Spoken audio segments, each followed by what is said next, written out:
വഅലം അന്നൽ ഉമ്മത ലൗ ഇജ്തമഅത് അലാ അൻ യൻഫഉക ബിശൈഇൻ ലം യൻഫഉക ഇല്ലാ ബിശൈഇൻ ഖദ് കതബഹു അല്ലാഹു ലക. വഅലം നീ അറിയണം, വഅലം നീ അറിയണം, നീ മനസ്സിലാക്കണം. അന്നൽ ഉമ്മത തീർച്ചയായും ഈ സമൂഹം, ലൗ ഇജ്തമഅത് ആ സമൂഹം ഒരുമിച്ച് കൂടിയാൽ, ഉമ്മത്തൊന്നാകെ ഒരുമിച്ച് കൂടിയാൽ എന്തിന്? അലാ അൻ യൻഫഉക നിനക്കൊരു ഉപകാരം ചെയ്യാൻ, നിനക്കൊരു ഉപകാരം ചെയ്യാൻ വേണ്ടി സമൂഹം ഒരുമിച്ച് കൂടി, ബിശൈഇൻ ഒരു കാര്യം, എങ്കിൽ ലം യൻഫഉക നിനക്കൊരു ഉപകാരം ചെയ്യുക ഇല്ല, ഇല്ലാ ബിശൈഇൻ ഖദ് കതബഹു അല്ലാഹു ലക അല്ലാഹു നിനക്ക് രേഖപ്പെടുത്തിയ നിശ്ചയിച്ച അടിസ്ഥാനത്തിൽ അല്ലാതൊരു ഉപകാരം ഉമ്മത്തൊക്കെ പട കൂടിയാലും നിനക്കവർ ചെയ്യുക ഇല്ല. നിനക്ക് ആ കാര്യം നടപ്പാക്കാൻ അല്ലാഹു തീരുമാനിച്ചിട്ടില്ല. ഉമ്മത്തൊക്കെ പാടെ കൂടി എല്ലാവരും കൂടി ഇറങ്ങി സഹായിക്കാൻ വേണ്ടി, പക്ഷേ എനിക്കത് പ്രയോജനമൊന്നും ഉണ്ടാവുകയില്ല. ചികിത്സിക്കാൻ വേണ്ടി 18 കോടി പിരിച്ചത് നമ്മുടെ മുമ്പിലുണ്ട്. 18 കോടി പിരിച്ച് എല്ലാവരും കൂടെ കൂടിയിട്ട്, പക്ഷെ ആ 18 കോടിയോട് ഉപകാരപ്പെട്ടോ? ഇല്ല. 18 കോടി കഴിഞ്ഞപ്പോൾ ആ കുട്ടി മരിച്ചു, ഉപകാരം ഉണ്ടായില്ല.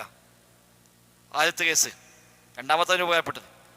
അപ്പം യഥാർത്ഥത്തിൽ റബ്ബ് എന്താണോ തീരുമാനിച്ചത് അതിനപ്പുറത്തേക്ക് ഉപകാരം ചെയ്യാൻ ഉമ്മത്ത് എല്ലാവരും കൂടെ സംഗമിച്ചാലും ശരി കഴിയുകയില്ല. എല്ലാവരും കൂടി ഇടപെട്ടു, എല്ലാവരും കൂടി പൈസ വിരിച്ചു, എല്ലാവരും കൂടി അതിൽ ഒന്നാകെ ഇറങ്ങി കമ്മിറ്റി ഉണ്ടാക്കി, പക്ഷെ അതൊന്നും ഉപകാരപ്പെടണമെന്നില്ല.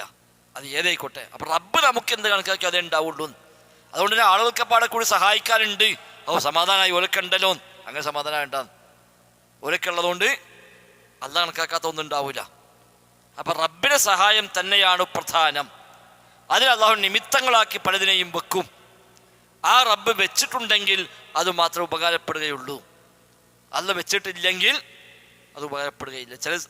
ചില കേസ് വരുമ്പോൾ പേപ്പറൊക്കെ വരും, പിന്നെ ലോകം മൊത്തം പ്രാർത്ഥിച്ചു പക്ഷേ പ്രാർത്ഥന വിഫലമായി എന്ന് പറയും. അത് മറ്റൊരു വശം വിഫലാവില്ല. പക്ഷെ ഒന്നാകെ തേടിയാലും ഒന്നാകെ കൂടിയാലും ശരി ഒരാൾക്ക് ഒന്നും ചെയ്തു കൊടുക്കാൻ സാധിക്കുകയില്ല.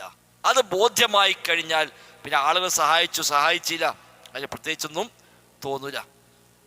അന്നാ സഹായം കിട്ടിയിരുന്നുവെങ്കിൽ രക്ഷപ്പെടുമായിരുന്നു, അതുണ്ടാവില്ല. ചില പരിശ്രമം ജീവൻ നിലനിർത്താൻ സഹായിക്കുവാൻ വെറുതെ പോയത്താൽ ജീവൻ നിർത്താനൊന്നും സഹായിക്കാൻ കഴിയൂല. അപ്പം അങ്ങനൊന്നുമില്ല.